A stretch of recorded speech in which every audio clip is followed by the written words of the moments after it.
अब इसका मतलब ये हुआ कि कह रहा है कि 33 1/3% of x is equal to 11। ये पूछ रहा है ना क्वेश्चन में इंग्लिश में। 33 1/3% of x is equal to 11, then find the value of x। ये क्वेश्चन पूछ रहा है, हिंदी में ये पूछ रहा है, इंग्लिश में बोल रहा हूं 33 1/3% of x is equal to 11, then find the value of x।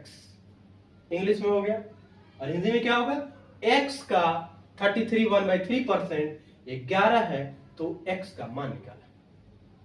समझ गए? वही है इंग्लिश में, हिंदी में।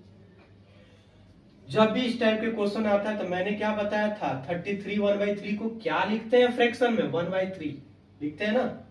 33 1/3% को फ्रैक्शन में क्या लिखेंगे, 1/3। एक क्वेश्चन है ना, फ्रैक्शन में क्या लिखेंगे, 1/3। समझ गए? अब क्या आ रहा है क्वेश्चन, अब देखो कितना इजी है, बीपीएससी कितना इजी क्वेश्चन पूछता है। और ये बीपीएससी कब पूछा है, ये पूछा है 39, बहुत पहले पूछा है, 39 बीपीएससी बहुत पहले। अब कह रहा है कि 1/3 की वैल्यू, जिसका मतलब है कि x है तो x यहां से मल्टीप्लाई करोगे ना, इसमें भी करोगे, यहां भी मल्टीप्लाई करोगे ना x, ठीक।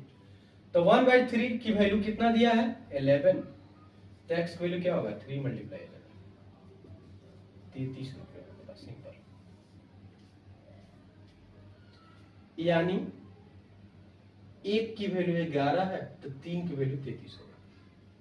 समझ आ रहा है? 1 की वैल्यू 11 है तो 3 की वैल्यू क्या होगा, 33 होगा। Got it? समझ गए आते? अब आते हैं आगे, क्वेश्चन पढ़ते हैं। क्वेश्चन मैं पूरे करा दूंगा, टेंशन मत लो, बीपीएससी में आपका क्वेश्चन छूटेगा नहीं, टेंशन नहीं लेने का, ठीक है। अब ये क्वेश्चन कह रहा है कि 4000 रुपया पर 5% प्रति ब्याज की दर से, यानी क्वेश्चन है कि 4000 रुपया पर 5% प्रति वर्ष, 5% प्रति वर्ष की वार्षिक ब्याज, की वार्षिक ब्याज क्या हो रहा है, वार्षिक ब्याज वृद्धि,